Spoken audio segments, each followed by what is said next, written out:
Halo Sobat Unik, di cerita horor kali ini aku bakalan menceritakan kisah horor yang dialami oleh keponakanku sendiri, yang dimana ia pernah didatangi oleh sesosok makhluk yang hanya berbentuk rambut panjang merambat. Sebelum lanjut ke cerita, jangan lupa untuk selalu support channel ini dengan cara subscribe dan juga share.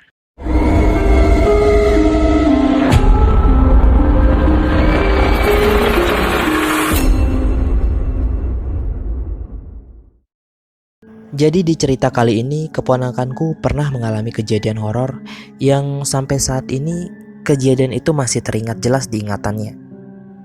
Nah, pada saat itu keponakanku baru berumur 17 tahun. Kejadiannya pun sekitar tahun 2020 yang lalu. Saat itu keponakanku sedang izin untuk keluar rumah karena ada belajar kelompok bersama teman-temannya.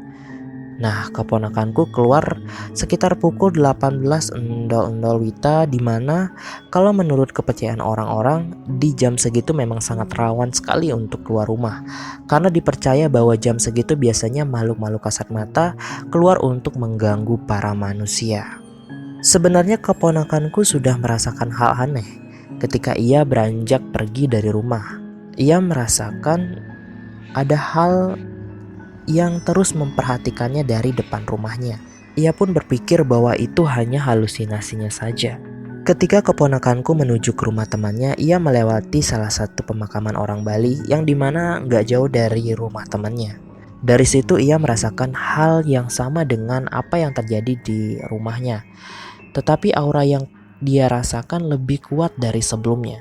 Sampai di rumah temannya, ia merasakan ada yang memperhatikan terus. Dan badannya mulai terasa berat. Keponakanku pun berpikir untuk menenangkan pikirannya agar tak terpikirkan dari hal yang aneh yang ia rasakan itu. Nah, di pukul 11.30 akhirnya tugas kerja kelompoknya selesai. Dan keponakanku bergegas untuk pulang ke rumah karena ia benar-benar merasakan hal yang janggal makin terasa kuat menghampirinya.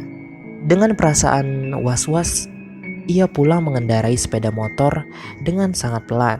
Di tengah jalan, keponakanku merasakan kembali tubuhnya terasa berat, seolah ada karung beras yang menindih punggungnya.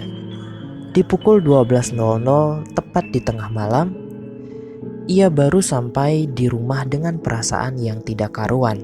Ketika hendak untuk tidur, tiba-tiba ia mendengar seperti suara benda jatuh yang amat keras dari atas genteng. Ia berpikir, oh mungkin itu kucing. Tapi benda jatuh itu semakin aneh didengarnya ketika suara benda itu semakin dekat dirasakan menuju ke arah kamar ponakanku. Karena ia mempunyai feeling yang amat kuat, ia semakin merasakan kejanggalan di rumahnya. Kebetulan kamar ponakanku itu di bagian plafonnya ada yang sengaja dilubangi untuk ventilasi udara.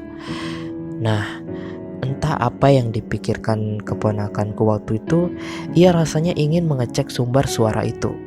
Ia pun mengaktifkan senter HP-nya dan menyinari lubang plafon yang ada di dalam kamarnya itu. Suara yang didengarnya itu tiba-tiba hilang ketika ia menyinari lubang plafon itu. Dan tak berselang lama, ia melihat sesuatu aneh yang semakin menjalar di plafon itu.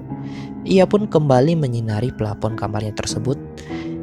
Dan tiba-tiba di dalam lubang plafon itu ada sesuatu yang menjalar seperti rambut yang amat tebal di antara kayu-kayu yang ada di plafon tersebut. Ia pun sempat tak bisa bergerak. Tangannya tiba-tiba dingin dan mengalami tremor keras hingga HP-nya terjatuh. Tiba-tiba tak lama makhluk berbentuk rambut itu keluar menjalar di tembok kamarnya. Lampu kamarnya pun tiba-tiba mati dan ia sama sekali tidak bisa bergerak. Mulutnya seakan kekunci, seolah membisu.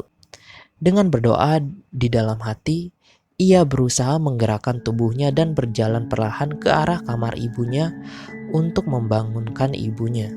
Dengan rasa panik, keponakanku mencoba untuk menggedor pintu kamar ibunya.